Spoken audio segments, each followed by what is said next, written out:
Few men can have wielded so much influence in the arena of American foreign policy as Henry Kissinger.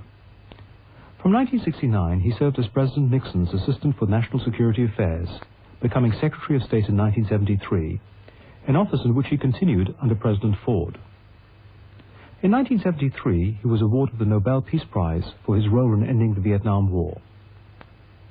I recorded this conversation with Henry Kissinger in his New York office in February 1994. You may find Dr. Kissinger's speech difficult to follow at first. His throat was causing him some discomfort at the time. Henry Kissinger came to the United States in 1938, at the age of 15, as a Jewish refugee from Nazi Germany. I started our conversation by asking about his early years in America and the beginning of a distinguished academic career at Harvard after the Second World War. When I came to the United States, I worked in a shaving brush factory and went to night school, high school, and night college. Then I served in the Army for 3.5 years. And then I went to Harvard. So this did not come right after I arrived to the United States. And that was really my first exposure to liberal arts education, because when I went to night high school, that was sort of more getting a high school degree. In night college, I studied accounting. So my real education started at Harvard. You know, I was older than the typical undergraduate. I was already 24. And it was the post-war atmosphere. First week, they put some bets into the Harvard gymnasium, and then they gradually found places for us. It was more academic than the normal undergraduate experience, since there were fewer extracurricular activities, more focused on study. But the veterans' generation was like this. Graduation was followed by doctoral studies in 19th century diplomatic history and teaching. I suggested that his years at Harvard, which had a most distinguished faculty, must have been a time of great intellectual stimulation for him. Well, to tell you the truth, I did not find the faculty at Harvard a very stimulating experience. And I think there was a huge gap between their image of themselves and the reality.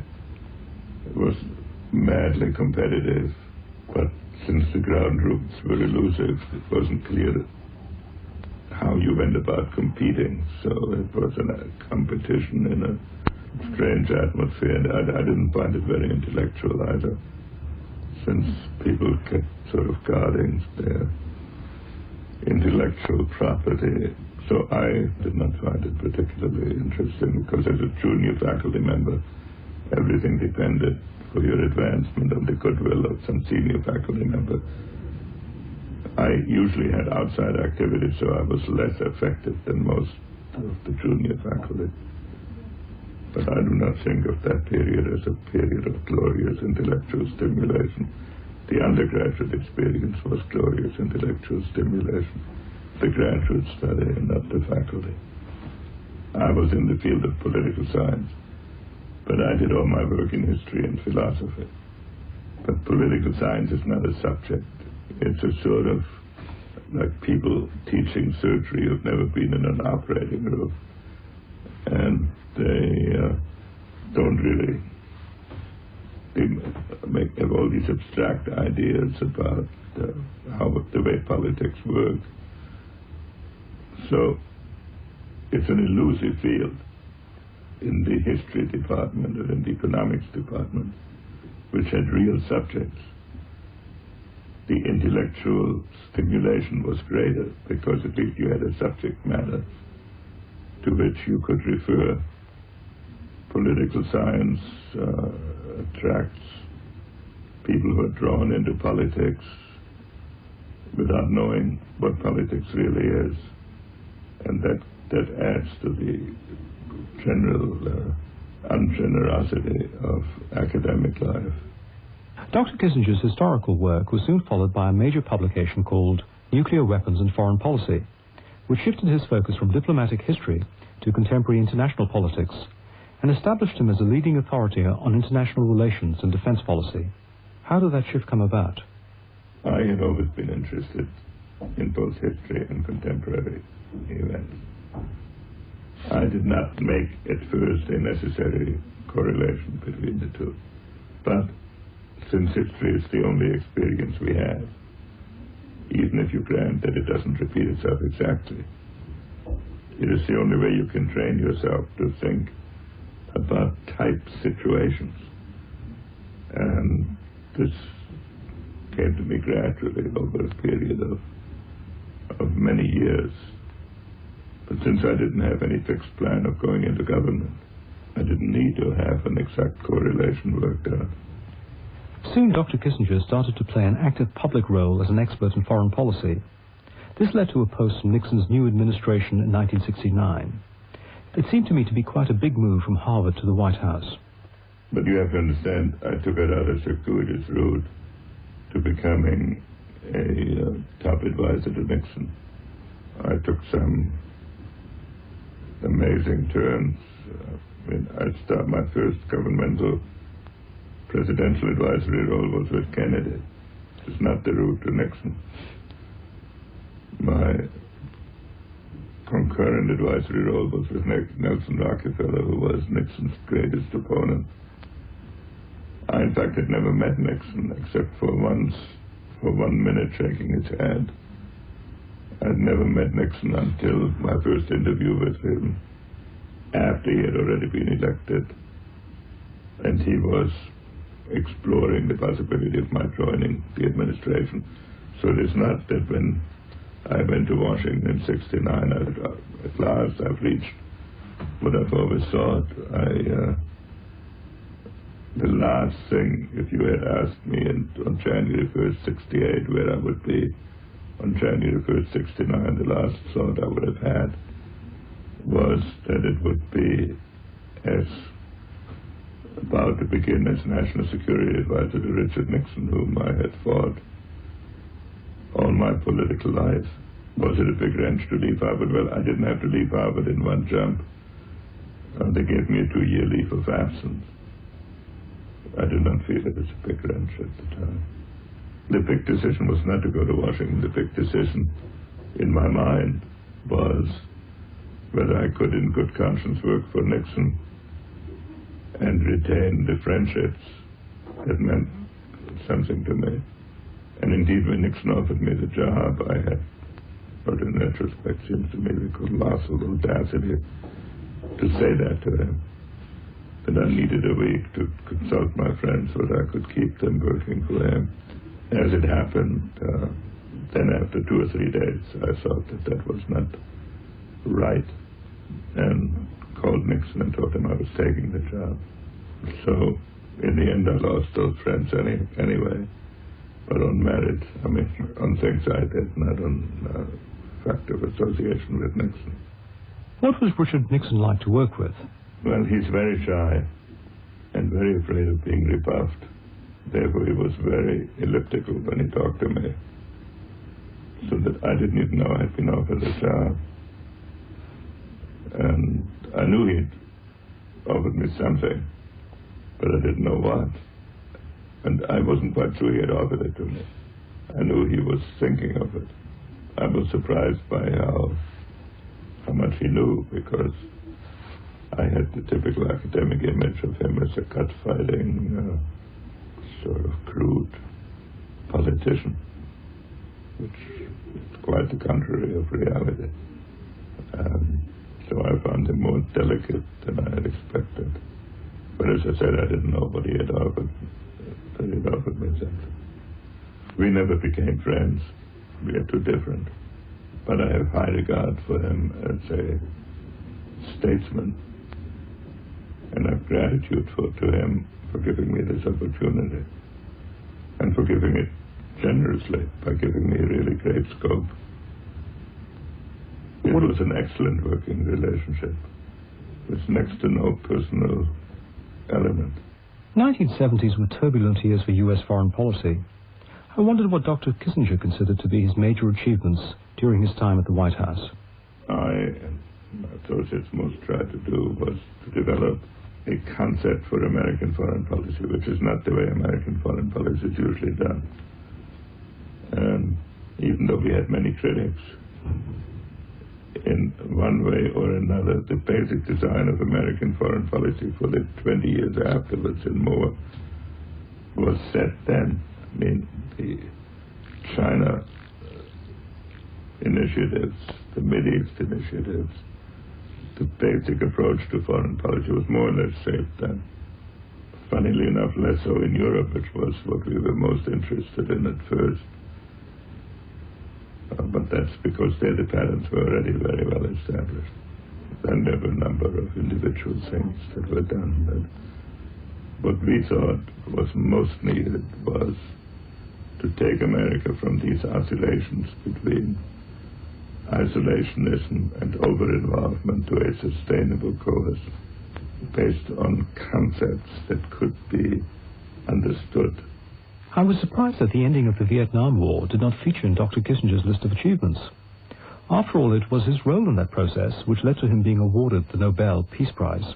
Getting America out of Vietnam was essential, was the precondition for everything else.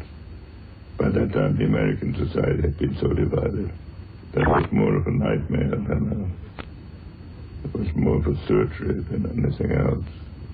It was an achievement. I think it was much harder than people understand.